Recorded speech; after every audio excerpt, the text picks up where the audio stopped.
Anak-anak, inilah hasil atau pelajaran kita pada hari ini mengenai katekese. Sebelum itu kita menutup pelajaran kita dengan doa penutup. Dalam nama Bapa dan Putra dan Roh Kudus. Amin. Bapa kami yang ada di surga, dimuliakanlah namamu. Datanglah kerajaan-Mu, jadilah kehendak-Mu di atas bumi seperti di dalam surga. Berilah kami rezeki pada hari ini dan ampunilah kesalahan kami seperti kami pun mengampuni yang bersalah kepada kami, dan janganlah masukkan kami ke dalam pencobaan, tetapi bebaskanlah kami dari yang jahat. Dalam nama Bapa dan Putra dan Roh Kudus. Amin. Selamat pagi anak-anak, apa kabar hari ini? Sebelum kita mulai dengan pelajaran kita hari ini, kita berdoa dalam nama Bapa dan Putra dan Roh Kudus. Amin. Salam Maria, penuh rahmat, Tuhan sertamu. Terpujilah Engkau di antara wanita, dan terpujilah buah tubuhmu Yesus. Santa Maria, Bunda Allah, doakanlah kami yang berdosa ini sekarang dan waktu kami mati. Amin. Dalam nama Bapa dan Putra dan Roh Kudus. Amin. Pelajaran hari ini tentang katekese. Pertama, pendahuluan. A. Pengertian katekese. Asal kata kateketik berasal dari kata Yunani katekein. Bentukan dari kata ka yang berarti pergi atau meluas, dan dari kata eko yang berarti menggemakan atau menyuarakan. Jadi katekein berarti menggema atau menyuarakan kedua. Kata ini mengandung dua pengertian. Yang pertama, katekein berarti pewartaan yang sedang disampaikan atau diwartakan. Yang kedua, katekein berarti ajaran dari para pemimpin. Satu, konsep gereja atau kelembagaan institusi. A. Konsep katekese. Gereja purba atau gereja para rasul. Katekese adalah penyampaian ajaran Yesus bagi calon-calon kemandian. Inti katekese para rasul tentang wafat dan kebangkitan Kristus, itulah yang menjadi pokok iman. Iman akan wafat dan kebangkitan Kristus, itulah menjadi kunci keselamatan orang Kristen atau para pengikut Kristus. B. Bapak-bapak gereja. Katekese adalah pengajaran dan latihan-latihan bagi calon baptis. Pewartaan diteruskan oleh para bapak gereja. Pewartaan para bapak gereja memperoleh peneguhan dari Rasul Santo Paulus yang mengatakan, "Akulah yang dalam Kristus Yesus telah menjadi bapakmu oleh Injil yang diberitakan kepadamu." 1 Korintus bab 4 ayat 15. Bagiku hidup adalah Kristus. Filipi bab 1 ayat 21. Tetapi aku tidak menghiraukan nyawaku sedikit pun. Asal saja aku dapat mencapai garis finish dan menyelesaikan pelayanan yang ditugaskan oleh Tuhan Yesus kepadaku untuk menjadi kesaksian tentang Injil. Kisah Para Rasul bab 20 ayat 24. Isi pewartaan mereka selalu berpusat pada sejarah keselamatan yang terlaksana dalam Yesus Kristus. Konsep gereja ke-8 sampai 9. Muncullah istilah katekismus yang dipahami sebagai pemberian pelajaran agama kepada orang tua atau wali baptis dari anak-anak yang akan dipermandikan. Yang keempat, konsep konsili Trente. Katekese ialah penyampaian segala pengetahuan tentang ajaran gereja. Sebagai reaksi terhadap kaum reformis atau Luther, Gereja Katolik melalui tokoh-tokoh terkemuka Canisius dan Galoranius menerbitkan katekismus yang isinya mengenai iman, harapan, dan kasih, ditambah dengan sakramen-sakramen dan kebenaran-kebenaran Kristiani lainnya. Yang kelima, konsep Konsili Vatikan kedua. Katekese ialah usaha pewartaan sabda Allah untuk membina penghayatan iman, perorangan, dan iman jemaat dalam hidup kita sehari-hari.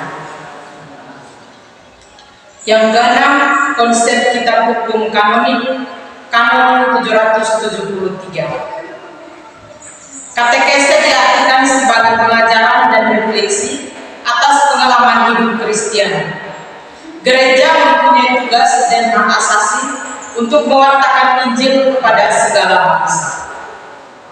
Yang ketujuh, kongregasi untuk iman di dalam buku petunjuk umum katekese. Merumuskan bahwa katekese adalah bentuk pelayanan sabda yang mematahkan pertobatan awal untuk menjadikan suatu pengakuan iman yang nyata. Dalam kaitannya dengan keseluruhan kegiatan pastoral, katekese adalah suatu bentuk kegiatan gereja yang menghantar baik komunitas maupun individu atau anggota umat beriman kepada kedewasaan iman. Yang berikut, konsep katekese gereja Indonesia.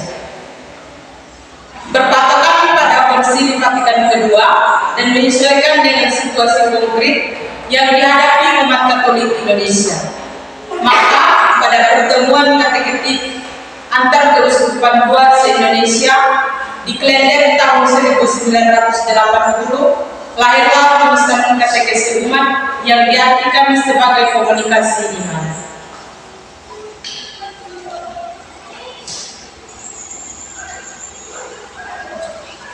Katekese umat yang diartikan sebagai komunikasi iman atau tukar-menukar pengalaman iman atau penghayatan iman antar anggota jemaat. Dalam katekese umat, kita bersaksi tentang iman atau Yesus Kristus, pengantara Allah yang bersabda kepada kita. Yang berkatekese adalah umat. Peran dan keterlibatan umat dalam karya katekese sesungguhnya menjawab pengertian gereja sebagai umat Allah. Bandingkan Lumen Gentium nomor 9.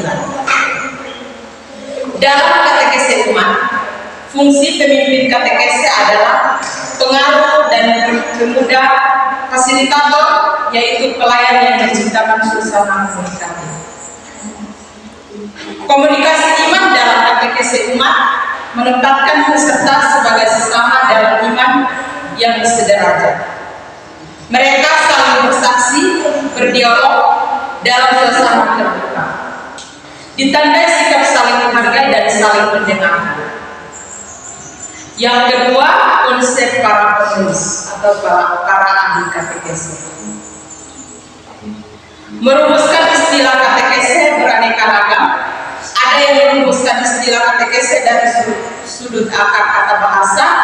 Ada beberapa konsep penulisan merupakan para ahli katekese, yaitu yang pertama, Yakob Papok dalam bukunya Memahami Katekese 1987, merumuskannya dari sudut bahasa. Katekese berakar pada kata bahasa Yunani, katekekli, bentukan dari kata kat yang berarti pergi atau meluas, dan dari kata eko yang berarti menggema atau menyuarakan. Yang kedua, Hippolytus mengartikan katekese sebagai pelajaran agama bagi katekumen atau calon permandian. Dari pemahaman masing-masing pihak, baik gereja maupun kateket dapat dirumuskan sebagai katekese ialah pewartaan iman, pembinaan iman yang ditujukan kepada manusia yang hidup dalam situasi konkret dengan isi pewartaan menyangkut Allah, Yesus Kristus, Roh Kudus, dan gereja agar orang yang mendengar dapat bertobat, bersatu kembali dengan Kristus di dalam gereja.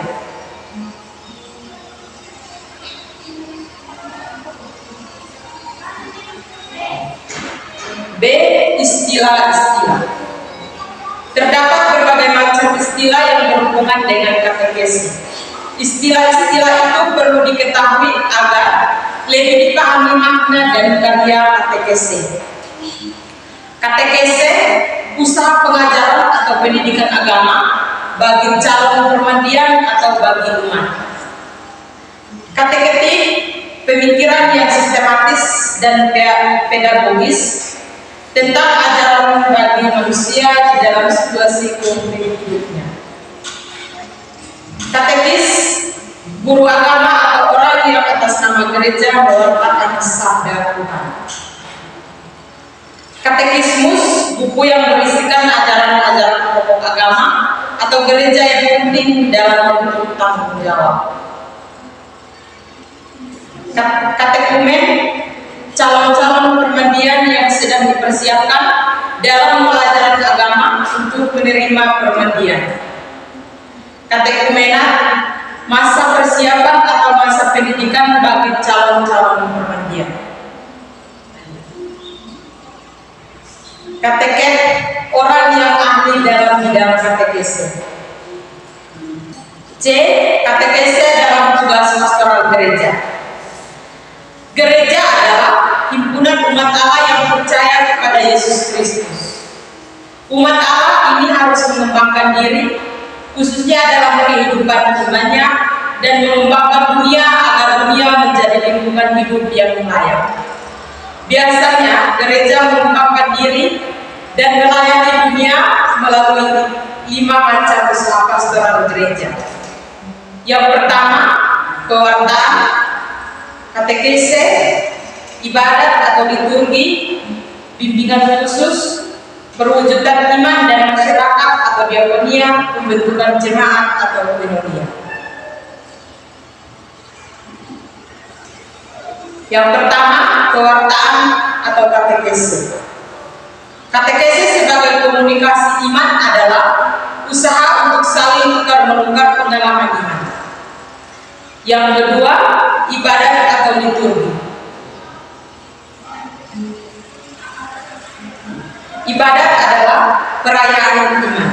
Yang ketiga, bimbingan khusus atau wemeni. Bimbingan khusus atau pemilu ialah suatu bentuk pelayanan dari iman dengan memberikan bimbingan khusus bagi kelompok khusus, misalnya kunjungan keluarga dan bimbingan kelompok pelajar.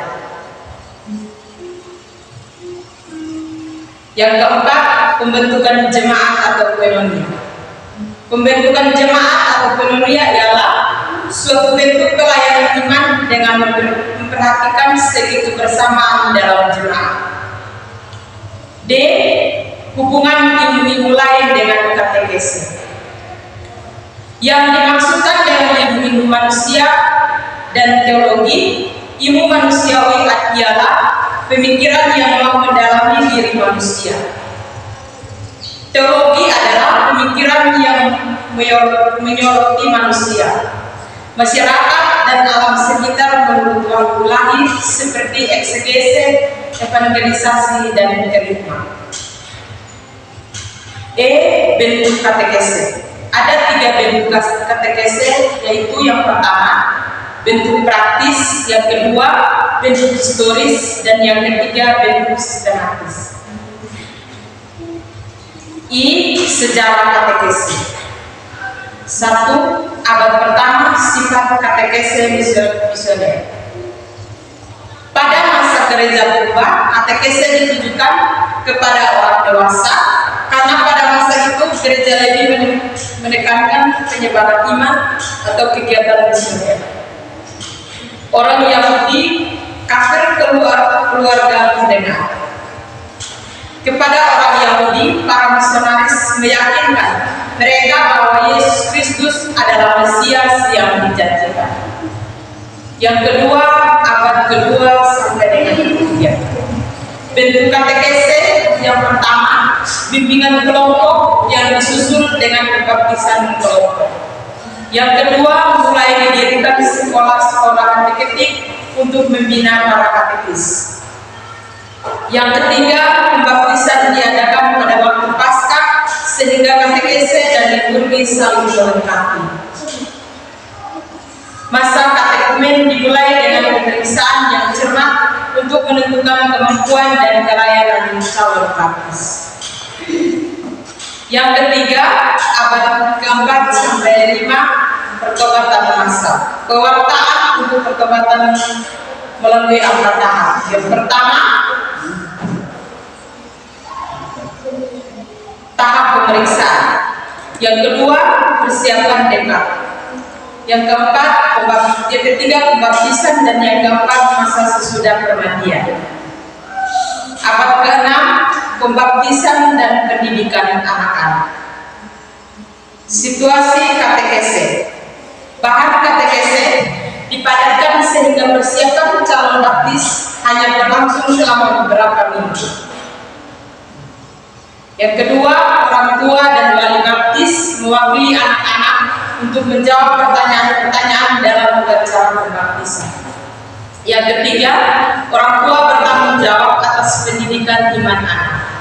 Yang keempat, pada abad ke-6 katekese bertujuan untuk membina hidup Kristiani yang baik secara menekankan pengetahuan iman yang luas dan mendalam. Abad keempat, abad pertengahan. Yang pertama, orang tua atau wali baptis tetap berperan dalam pembinaan iman anak-anak. Yang kedua, wali baptis dipilih secara khusus dan harus memenuhi syarat antara lain menghafal kredo dan doa Bapakam. Yang ketiga, katekese dipengaruhi oleh perkembangan ilmu pengetahuan. Yang keempat, gereja mendirikan sekolah-sekolah yang ada kaitan dengan paroki untuk membina iman anak dan kaum muda. Yang kelima, anak-anak bertumbuh dalam lingkungan Kristiani. 5. Reformasi Trente 1545 sampai dengan 1563. Katekese bersifat defensif. Konsili mewajibkan uskup untuk mengatur pembinaan iman anak-anak pada hari Minggu dan hari raya gerejawi. Katekismus Petrus Canisius, ringkasan iman Katolik. Yang keenam, katekese pada abad 18. Masa pencerahan yang lebih menekankan akal budi atau nasionalisme. Katekese sekolah diwajibkan dengan metode cerita dan menghafal serta penjelasan teks.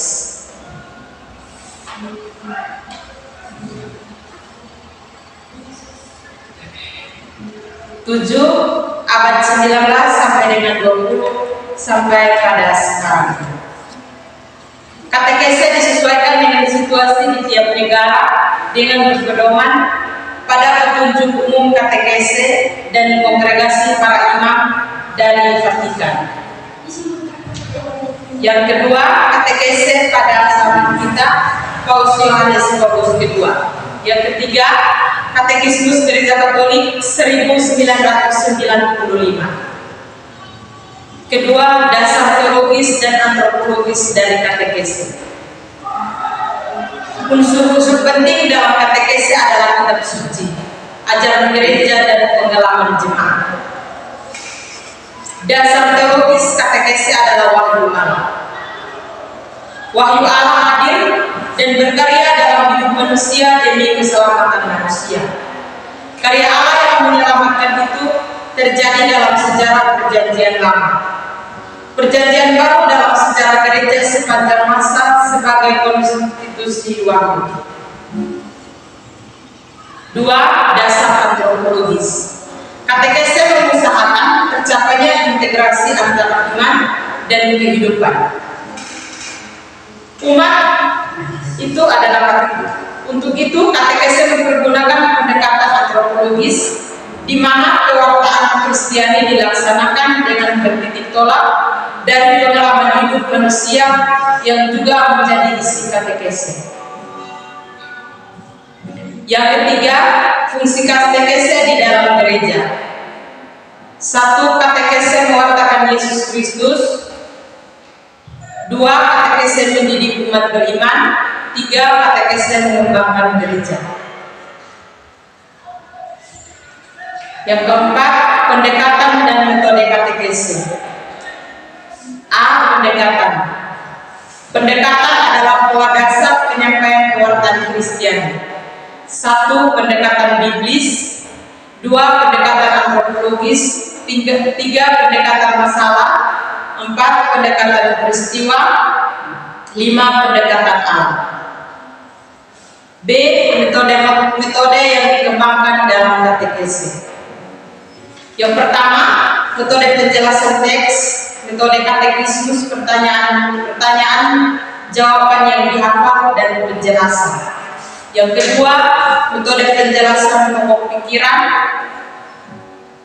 mengutarakan pokok-pokok pikiran yang berkaitan dengan kitab suci dan ajaran gereja, misalnya tentang Roh Kudus. Yang ketiga, metode mencari. Langkah-langkah yaitu doa pembuka, cerpen, cerita kitab suci, uraian, doa inti, aktivitas, penerapan atau rangkuman, evaluasi, dan doa penutup. Yang keempat, metode aktif. Mengajak peserta terlibat secara aktif dalam proses katekese aktif, lahir dan batin. Yang kelima, metode menggali pengalaman, mengajak peserta untuk mendalami pengalaman pribadi sebagai titik tolak pewartaan. Yang keenam, metode SOE.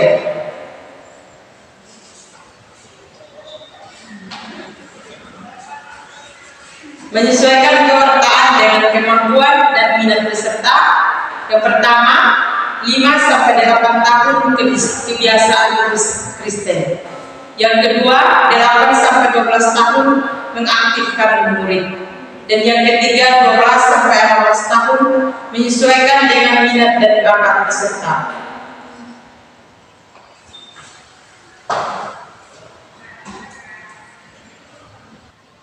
Yang ketujuh, metode silence. Pelaporannya Erwan Silence, dosen di Washington.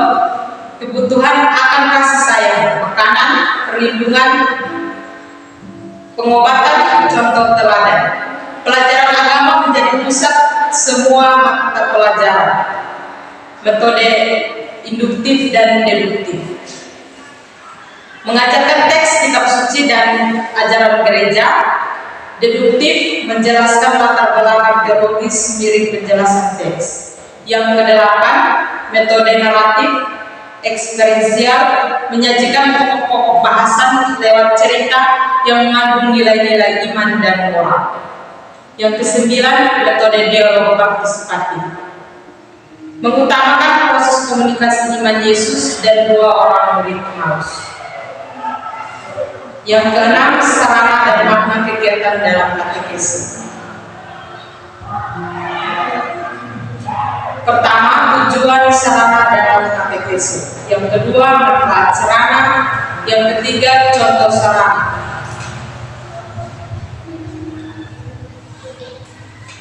Dua, makna kegiatan dalam katekese. Yang pertama, syarat-syarat pemilik kegiatan. Yang kedua, jenis-jenis kegiatan. Yang ketujuh, pengembangan katekese dalam gereja lokal. Penanggung jawab dalam pelaksanaan katekese gereja lokal. Yang pertama, para uskup. Uskup harus ada pembantu-pembantu yang kompeten dan dapat dipercaya. Uskup memanfaatkan tenaga dan sarana yang tersedia. Kalau katekese dilaksanakan dengan baik, maka kegiatan pastoral yang lain akan lebih mudah. B. Para imam. Bekerja sama dengan para diakon dan para katekis dengan membentuk tim katekese di paroki. C. Biarawan-biarawati. Ada hubungan yang baik antara biarawan-biarawati dan pastor paroki. Memanfaatkan kemampuan dan sarana yang dimiliki untuk pelayanan pastoral dalam gereja lokal. D. Katekismus awal. D. Katekis awal. Katekis mengabdikan diri untuk pendidikan agama.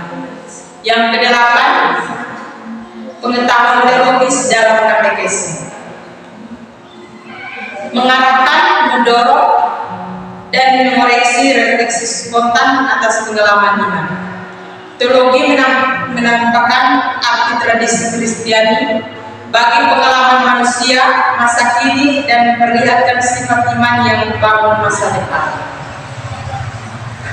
Perbedaan dan persamaan teologis dan katekese. Perbedaan, bahan teologi bersifat intelektual dan konseptual, sedangkan katekese menggunakan kata-kata yang biasa dipakai dalam hidup sehari-hari. Dalam berteologi, kita memikirkan pokok-pokok ajaran gereja. Sedangkan dalam katekese, kita memikirkan dasar keputusan seseorang dalam hidup sehari-hari, yakni pengembangan sikap iman dan nilai-nilai Kristiani dalam kehidupan konkret. Persamaan, teologi dan katekese berlangsung dalam komunion persekutuan iman gereja. Teologi dan katekese mempertimbangkan situasi konkret masyarakat dan mencari jalan untuk mengatasi situasi. Yang kesembilan, pertanyaan-pertanyaan dalam katekese.